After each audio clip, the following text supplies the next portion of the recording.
Hi guys and welcome back to my channel. The case I'm going to be talking about today is the murder of Shanann Watts along with her two daughters Bella and Celeste Watts.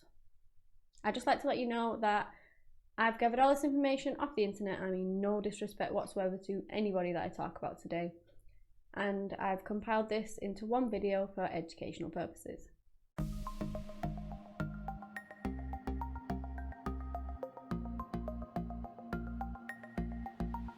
So in early life, Shanann kind of had a bit of a bad relationship when she was younger. And this relationship made her very insecure for quite a long time, as she stated herself. She said that it basically robbed her of her confidence. She did end up going through a horrible breakup, divorce. But she said she wasn't a quitter. She didn't let it keep her down. And it was her aspiration that she really wanted to buy her own house. And at the age of 25, she actually built her first home. And of course, she felt so accomplished by this. And she was just really proud of herself, like anyone would be. It was an aspiration and she did it. Now the next 10 years would pass by and she would become ill and lose weight and things like that. And she was actually diagnosed with lupus, which is an autoimmune disease. And she actually described it herself as one of the darkest times in her life. Shanann was a person who made lots of videos about her life and her family, and she actually did share these with online followers. You have to take a leap of faith in yourself, no matter what it is in life. Like, take that leap of faith and know that you can do whatever you want to do. She was very much a person that didn't like conflicts, and initially she kind of said that she lived for other people, but when she started her own family, she lived for them. She lived for her family. She lived for her kids. So after going through all those dark times, she then met a man called Christopher Watts. And this was in 2010. She actually met him through Facebook. She never really thought that it would get anywhere, but they quickly fell in love. And in her eyes, she couldn't have asked for a better man. And that he was definitely the one for her. So initially, like I said, she'd had a bad relationship. She'd not had a good experience. So she kind of pushed him away at first and tortured him in a sense. But he didn't go anywhere and he stuck by her because she thought he was the man for her. The couple soon got married in 2012. She'd been kind of looking for this good guy all her life, and she thought that she'd finally found him. They went on to have the first daughter, Bella Marie Watts, on the 17th of December in 2013. They were looking to settle down, and once they visited Colorado, they absolutely fell in love with it. Shanann thought it was absolutely beautiful. And in that same year, they bought their 5-bedroom home in Frederick, Colorado. A couple of years later, on the 17th of July 2015, they had their second daughter, who they named Celeste Catherine Watts. They would often shorten her name down to Cece, and that's what she would actually be referred to by her parents more often than not. By all accounts, the family did have some financial struggles back in 2015, which did cause bankruptcy. But they got through it and they absolutely adored their little family of 4 that they had created. And I've watched so many home videos. I've watched so many home videos of them being such a happy, loving family. Just playing with the children and just really enjoying life. Hey everybody, say hi. Say hi. You don't want to say hi?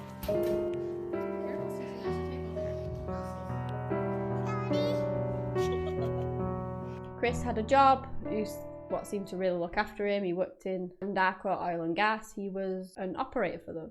And Shanann's job was kind of an independent representative for a marketing company called Thrive. And she would often work from home. Not long after that, the family would find out that Shanann was pregnant once more. And the way she actually informed Chris was she put on a t-shirt that said, "Oops, we did it again." And she filmed his reaction, which I've seen online.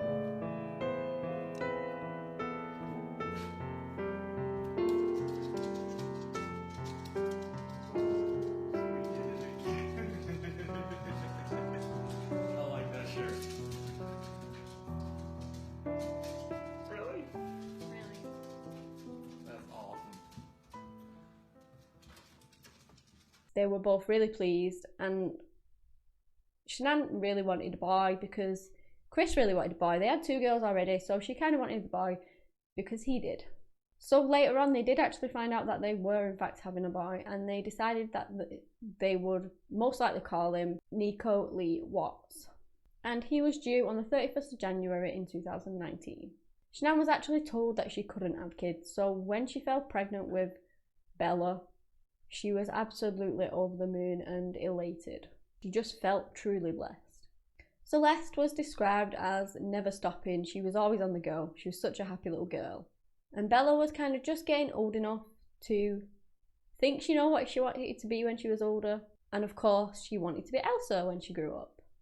In June of 2018, Shanann, her father and the girls all flew out to North Carolina to spend some time with her family, Chris's family and their friends. And they were supposed to spend quite a few weeks there, 6 weeks I believe. And Chris was going to then fly out towards the end of July to kind of meet them and spend some time with them. There was some trouble on this trip, I believe, from Cindy, who is Chris's mother. From what I could gather, she purchased some ice cream, I think it was, and Celeste had a lot of allergies and she was very allergic to this ice cream that she bought. So it caused arguments and big rows between the two. And Cindy claimed to not have known that Celeste was allergic to these things. But she did end up actually kicking Shanann out of her house, and Shanann actually didn't go back. And I do believe that the grandparents on that side didn't then attend Celeste's 3rd birthday party. Now, it would seem that things also weren't going too great with Chris either. She would call him a lot and things while she was away. Obviously, you'd think that your husband would miss his wife and his kids. He never really answered. He didn't seem very interested. And she ended up texting a friend saying that she didn't know what was going on with him. She actually did think it might have been his parents, because I believe his parents never really liked her. So I think she thought maybe they were twisting his mind against her. Don't really know. But they've been together for years now. They've been together for 8 years. So would his family really be twisting his mind still after all that time? I'm not sure on that one. Shanann actually was described as being quite bossy, but not in a bad way, in the sense that she wanted you to do well and kind of push you in that way. And she actually admitted herself that she did have more patience for children than adults, including her husband. And when Chris flew out to meet them for that week, she kind of felt like he didn't even want to be there. He'd not seen his children or his wife for 5 weeks, and when he did, he didn't seem that interested. He wasn't very affectionate towards her, and she just knew something was up with him, really. I do believe that she was suspicious that he was cheating on her. So on the weekend beginning the 10th of August in 2018, Shanann actually went on a work trip to, I think it was for training, and she actually went with a friend, Nicole Atkinson, and they were also work colleagues. So while she was away at this weekend, she seemed really agitated, really kind of upset, not herself, not eating. And again, she was 15 weeks pregnant at this time, so her friends or colleagues were all really worried about her. She just wasn't acting herself. Once the trip was over, Nicole, one of her best friends, dropped Shanann off at her house, and it was around about 2 a.m. when they actually got there. And she had a doctor's appointment in the morning, and a friend, Nicole, knew about this. She said, if you need any help or you want me to take you, anything like that, then I will do. And this appointment was at 9 a.m. The next morning came on the 13th of August in 2018, and Nicole tried to get hold of Shanann. He texted and called her to see how she was. Obviously, she was worried about her over the weekend, so she wanted to make sure that she was okay. She asked her if she'd let her know if her appointment went all right and things like that, but never got a response. Like I said, she got really, really worried. I mean, she suffered from lupus and she was pregnant. She could have fainted and been alone in the house and no one known. Anything could have happened. So by right, she was worried. And around about dinner time, I believe it was, Nicole actually texted her saying that she was coming round to her house because she was scared that something had happened to her. She contacted Chris to see if he'd seen her, and he said that he hadn't, he was in work, but obviously he would come home. So Nicole went round to the house. The car was still in the driveway. She looked inside. There was no sign of the children, and I mean, the children were young. So you'd expect to at least, if the mum, say, had fainted or something like that, was in trouble, you'd at least see the kids running around the house or something like that, but there was just nothing. So she decided to ring the police. The police got there, Nicole met them, and she kind of explained what was going on. So the police tried to look inside the house, but obviously they couldn't go in without the owner's permission. They didn't really have just cause, they didn't know that anyone was in trouble. All they could hear was the barking of the family dog. Nicole told them that she was supposed to go to an appointment at 9 AM and didn't actually attend, but again, the police couldn't really do anything. They said that they needed the husband's permission to go in, so they had to wait for Chris to get there, basically. Nicole actually did call Shanann's parents, and this was to see if they had an outside code to the garage or something like that, just so that she could get in and basically just see if she was alright. As she was on the phone to her parents, Chris actually came home and he let them all into the house. Scott, how you doing? How's it going? The officers looked around, but they couldn't find Shanann or the girls.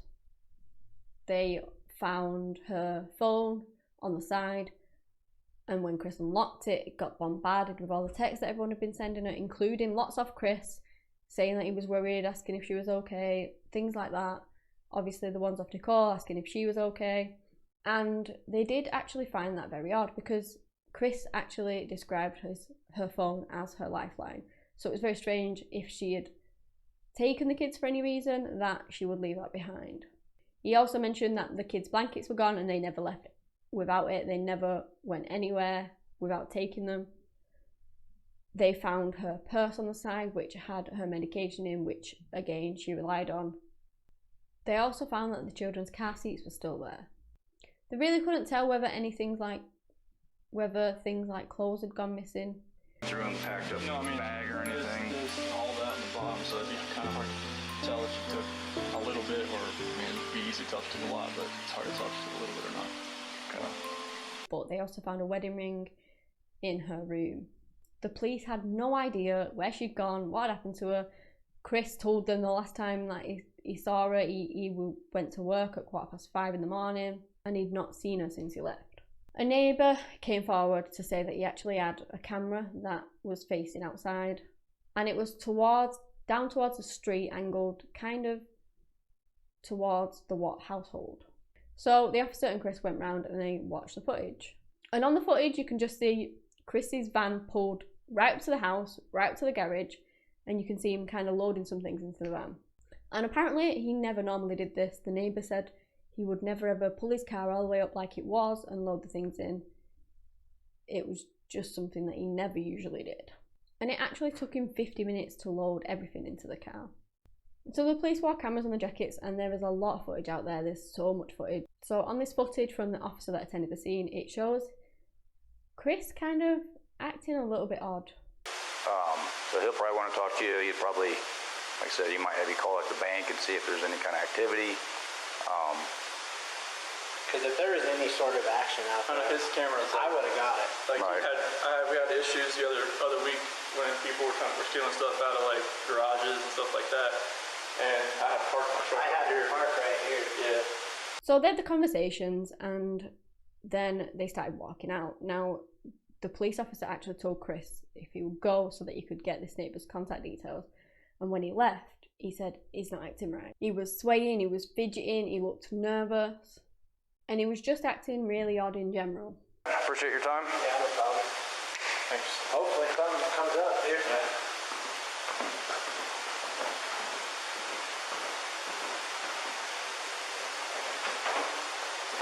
Mind if you just want to go talk to him? I'm going to get his info real quick. No. The neighbour stated that he was normally really quiet and subdued, and he would never kind of be a blabbermouth like he was being whilst they were in there watching the footage. Obviously the officer responded. You can't really say how someone would act in such a situation. His wife and kids were missing. When something so frightening and horrible happens, you don't know how you'd act until you're actually in that situation. Chris, by all accounts, contacted all of her friends. Nicole also did the same, but no one had seen him. Everyone was so worried. It was so out of character for Shanann. Police followed every lead and literally looked into everything. They left flyers on people's doors. They searched the neighbourhood. They went door to door speaking to the neighbours, seeing if anyone had seen anything. They put a statewide alert out, and even brought in the FBI just to try and find out what had happened to this family. They took dogs to Chris's home to try and search for any evidence there. And Chris actually began making appeals on the media for Shanann to come home. If she ran away with the daughters, to bring them back. He just wanted his family back. He said that the house was empty without them. I mean, right now I don't even want to just like throw anything out there. Like, I hope that she's somewhere safe right now and with the kids. If somebody has her and they're not safe, like, I want them back now. Chris also mentioned that they'd had a hard conversation before she was last seen. Didn't really go into much details of it at that point. I just want them back. I just want them to come back. And if they're not safe right now, that's what's tearing me apart. Because if they are safe, they're coming back. But if they're not, this has got to stop. Like, somebody has to come forward. But from what I could find, there wasn't really any sign of her after this, and they did start to suspect Chris rather quickly. On the 14th of August in 2018, the police took in Chris to question him, get his version of events, things like that. And that is when they asked him about this hard conversation that you mentioned before. Maybe that was the reason why she ran away, if that was what actually happened. He told the officers that they spoke about the marriage, and Chris kind of said that he'd lost the spark in the relationship. And of course, they were both upset. It kind of felt like those weeks that they spent apart made him realise that he didn't actually love her anymore. And that would explain why he was acting a bit off with her. The officers asked him, did you think that this was why she left? And he said that it could have been the fact that he said he didn't love her anymore, that she just needed to leave. So the interview went on, and Chris kind of stated that he felt like someone had actually taken her. With all the police presence and everyone looking for her, surely if she'd ran away, that she would actually just resurface and let everyone know that she was okay. And he did say that he felt like it must have been someone she knew, because there were no signs of a struggle in the house. The police also asked him if he'd been having an affair. Now, Chris had lost a lot of weight and he'd recently got very fit. So police actually questioned whether the motive behind getting fit, was that he was seeing another woman. Maybe this other woman was the reason that inspired him to get fit. And that this is the most likely when people would actually cheat. He was adamant that he hadn't cheated on his wife. And they asked him to do a polygraph test, and he agreed. On the 15th of August, as the police were out canvassing the area, they were handing out flyers. They were doing everything they could to try and locate Shanann and the kids. Chris went in and took the polygraph. And, well, he failed it. I've seen the footage of it, and the officer, basically as he sat down, said it would be very silly for anyone who was lying to take this polygraph test, because obviously the truth would come out. And he still sat there and he still took it. And it did come back that he wasn't telling the truth. He, of course, denied having lied. He basically tried to stick to the story that he was telling them. But they knew he was lying, and it would only be a matter of time. A little while later, he actually asked to speak to his father, Ronnie Watts. And following this conversation, he confessed to killing his wife to his father. You won't tell me what's going on, or what happened, or anything, or you know anything about it? I want to protect her. What? I don't want to protect her. You don't want to protect her? She hurt him? Yeah. But he said that he didn't touch his children. So he basically said that he had a hard conversation with his wife, that he didn't want to be with her anymore, and that he was having an affair with someone else. He said he wanted a divorce. And after hearing this, she went on to apparently smother both of her little girls. And then, in a fit of rage after what he just witnessed her do, he then killed her too. So you're not that monster. I'm not a monster. I didn't kill my babies. Okay. Anyway, he said he took the bodies to a remote oil storage site, and this was the first location that he actually went out for his work that day. Chris went on to show the police where to find the bodies. Shanann was buried in a shallow grave, and the girls were stored in one of the oil tanks.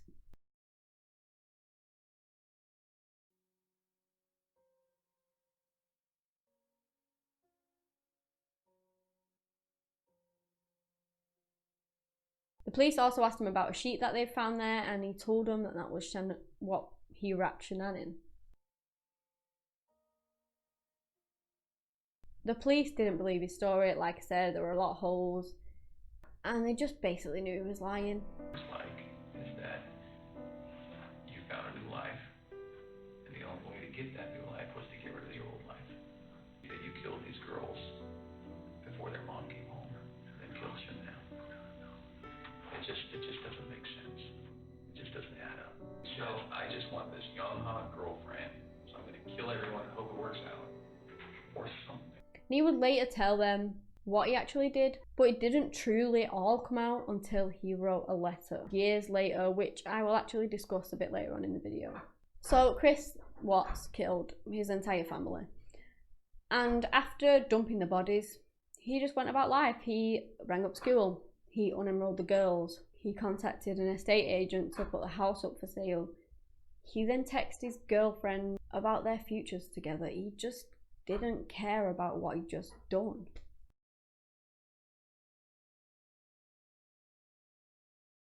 It was on the 16th of August in 2018 when the police recovered the bodies. It would later be announced that the woman that Chris was actually having an affair with was called Nicole Kessinger, and before they found out that Chris had murdered his family, she rang the police herself. She basically wanted to help in any way she could. She told them that Chris, in the days before, obviously he did kill his family, but at the time she didn't know, that his behaviour had changed.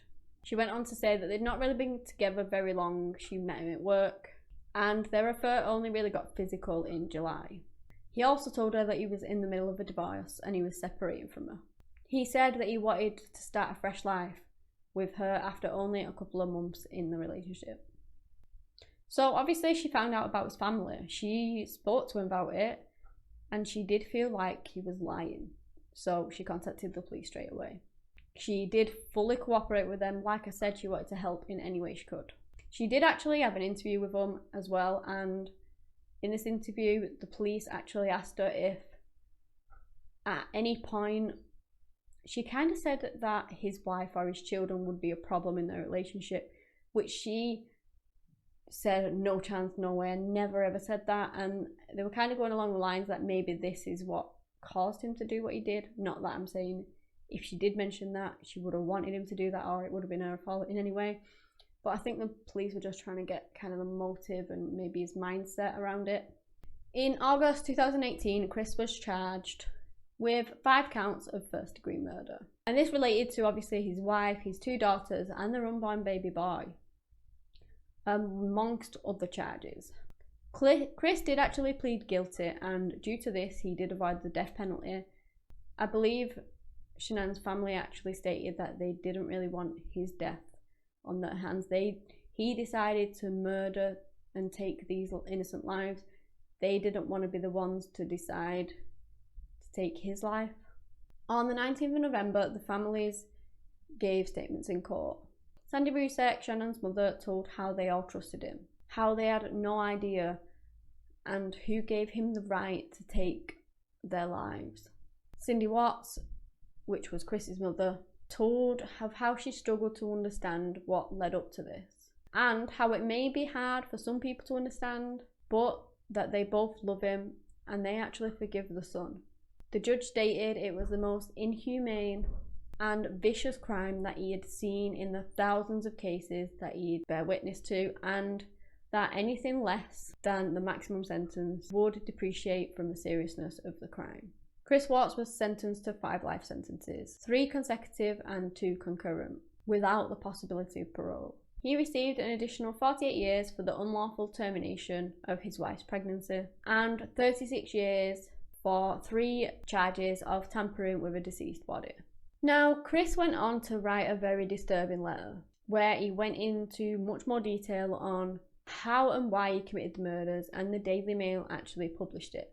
I'm not going to go into too much detail because it's quite disturbing and it's very upsetting, because he does actually describe kind of it in detail. But I'm going to give you the series of events that actually occurred, and I'd like to add that it is seriously, seriously upsetting. So if you really don't want to know kind of the more finer details, then please do skip forward to the timestamp on the screen, because I myself did find it hard to read. So in this letter he stated that on the 12th of August he put his kids to bed, and he remembers thinking that this would be the last time that he'll be tucking his babies in.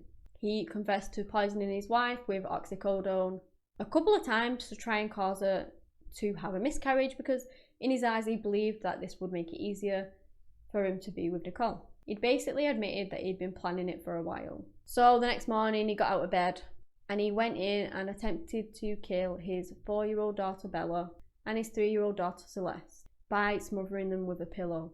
He then got back into bed next to his wife, basically spoke about separation, and that's when an argument broke out. He told her that he wanted to leave, they argued, and he strangled her. As he was wrapping her body up in the sheet, both the girls walked in and they were still alive. And I really couldn't believe this, because even that didn't stop him. He bundled them into the car and he drove them with the dead mother's body on the floor of the car to the site. I believe the girls were asking what was wrong with mummy. He just said that she was poorly, that she wasn't feeling well. And what really gets you is that he actually stated that he was mad that the girls were still alive. And that is just truly heartbreaking. He got Celeste's favourite blanket, he put it around her head and he smothered her. He got rid of her body in the tanker, and possibly the most heinous of it, he did it all in front of his eldest daughter Bella. He then turned to her and smothered her as she cried out to him, "Daddy, no." She knew what he was doing. I don't believe she was old enough to know what it actually entailed, but she knew that it was wrong. And he even did say that he put the bodies in the tanker so they wouldn't get up again. He then got to work on burying his wife in a shallow grave, and he claimed that he murdered his entire family so that he could be free to start a new life with his mistress, Nicole Kessinger. Following the murders, Nicole was reportedly placed in witness protection, and she's now living in a different state under a new identity. Shanann and the girls' funeral was held on the 1st of September at a Catholic church in Pinehurst, North Carolina, and hundreds of people went to pay their respects. I've seen thousands more watched it on a live stream on social media. There were just so many people that wanted to show their love and support for this family. Now, this case truly did break me as I was looking into it. Shanann, Nico, their unborn son, their daughters Celeste and Bella, were murdered by the one man that they loved so much. I've even watched videos of a song that his daughters made saying that their daddy was a hero. My daddy is a hero. He helps me grow up strong. He reads me books. He ties my shoes.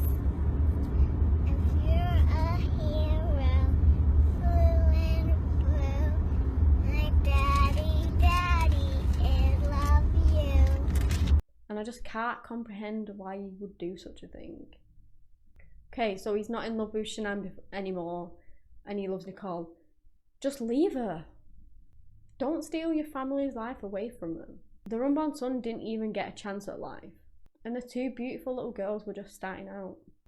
And of course it affected both families. The Watts side lost the grandchildren, but they also lost the son.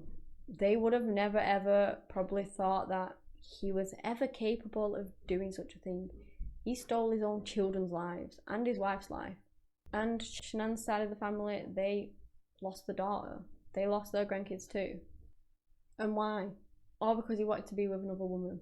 I just can't understand it anyway, because the police were suspicious of him straight away. Did he really think that he could get away with doing such a heinous crime and then just carry on with his life with Nicole? Don't get me wrong, there's a few people online who've said slanderous things about Shanann, that she was controlling or whatever, but I don't know if these were true, and I'm not going to speculate or include them in this video because I just don't think that's right. But I don't pretend to know the ins and outs of the relationship, regardless of any troubles they were having. However she may have acted towards him, does that give him the right to murder her? To murder them all and throw away the bodies like trash? No, it doesn't. He should have just left her if he was that unhappy. I honestly can say that, personally, this is one of the hardest cases that I've looked into so far. I can never understand how someone could do such a heinous thing. Obviously all life is sacred and nobody has the right to take it away. but some cases are more hard hitting than others. This man had it all and he didn't seem to care.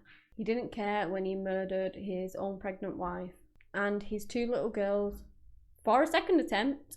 As they watched him, I knew something was wrong. It just made him mad that he'd failed to take their lives the first time. I just literally have no words. This man was nothing but a complete and utter monster. And to go into their rooms and know that I wasn't going to turn the rain machines on, and I know that I wasn't going to turn their monitor on, and know I wasn't going to kiss them to bed tonight. It was that's why last night was just horrible. I couldn't do it. If you guys have any more cases that you'd like me to look into, please do let me know and I'll look into them for you. Anyway guys, that's all I have today on the murders of the Watts family. Thank you so much for watching, and until next time, bye.